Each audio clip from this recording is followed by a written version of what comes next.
Where's Richard at? Um, can Richard, you hear me? what's up, bro? I can hear you. What's happening? Oh, not really too much. I'm not sure exactly what story they were talking about specifically, but I'm sure there were a few of them, crypto Yeah, related. I saw it here. I don't know if it's true, but you got a challenge. I mean, it's Oh yeah. estimated Well, yeah, 50 to 6.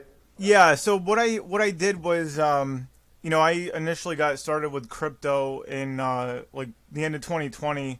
I'm running a business in tech support services, and someone wanted me to set up a validator node, and I'm like, I don't even know what that was at that point. And I guess it was a Unix based validator, and I had my technician set it up, and I started to get into this coin, and I just started watching it, and it was called Switcheo. So I started by uh, getting paid to set this server up, and then I started to go into Ethereum at like $400 to $500. So what I did was I didn't want to go into Switcheo at first, and I just went into I started buying ETH at like $400, and I put about $50,000 to $60,000 in it, and Wow. and I started to sell that out in chunks from like 1,200 to I think maybe $2,000. But what I ended up doing was I sold out on the Ethereum, and I went into the Switcheo coin, which was a really small cap coin, but we were working on the project, so I decided to put more money into it, and I put about 200K into Switcheo, and it went up to about $650,000. Wow. And what happened was I ended up staking it, and at that point I kind of staked too much of it, and it went back down, so I ended up losing like most of the profit on that trade. I mean, I still made money, like something, but I didn't like cash out on the full like 600K or whatever it really was at that point. And then I changed around to a couple of different trading, and I went into the second half of like that whole bull run before it turned into uh, like a bear market was new launches. I started to get into some of these new launches, and I changed my sell points out to like 50, like maybe 50%. But I mean, with the amount of money that was coming in, I thought I would be perfectly fine, but it wasn't really enough to. It wasn't really enough to.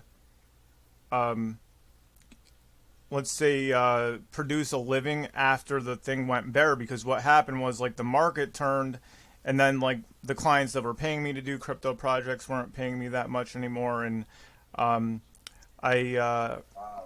yeah, I bought a Corvette, and now GM is buying it back from me because it's got too many problems. So I'm gonna put that back into the crypto.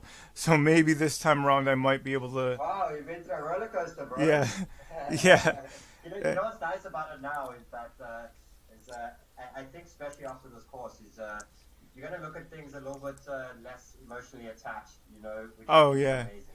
I think you're literally gonna fact that you have a couple of indicators and you have a couple of things that I'm just gonna tell you the truth. oh yeah, I think you just need to know the truth, and I think once you got that, you're gonna nail it, bro. yeah. I And was me as well.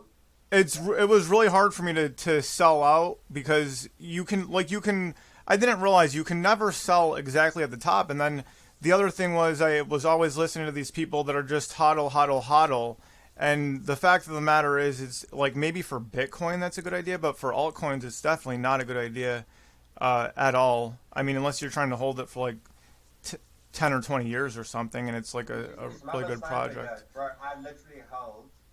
I think we held 180 tokens in this bear market, Oh all wow. the way down, Oh yeah. all the way down. So this hodl thing, hmm again, yeah, The it's only crazy. thing It's fine. the It's fine. It's fine. We've learned. The only thing that I'm ahead right now, I'm ahead from the last market on render, and that's it. Everything else is, I held render through through the downtrend, and it's starting to go up from where I bought it in right now, but it's not that much up from where it was, but maybe like by next year it might be up a lot Render's more. going to be good. Render's going to be good. And luckily, again, luckily we have another bull market, which I'm very grateful for. And you know what I love about teaching? The same thing, and this is something I want to just inspire you guys as well. Is if you do and when you do turn yourself into an absolute trading machine and you make a big success of your lives, like consider teaching. So teaching reminds me, you know, as much as I'm speaking to you guys behind the camera, I'm speaking to myself too. Oh yeah. I'm reminding myself too about these things because now and then I also don't listen to my rules. I don't listen to these systems as well. But again, brother, just look at things not emotionally now. And when these indicators tell you to sell, and when you have these things like, just call it a day. You have Oh to yeah. use the bear to feel the pain of not holding something for too long, and that experience is gonna be the point of helping you make that final decision when you do sell the temporary top, when you do actually bank all that money. You have to go through a bear first, just so that you know Oh what's wrong. yeah. And you won't allow that to happen again. So you got another chance, bro, and that's what I'm trying to say. You have another chance, and it's gonna happen. Just do it right this time.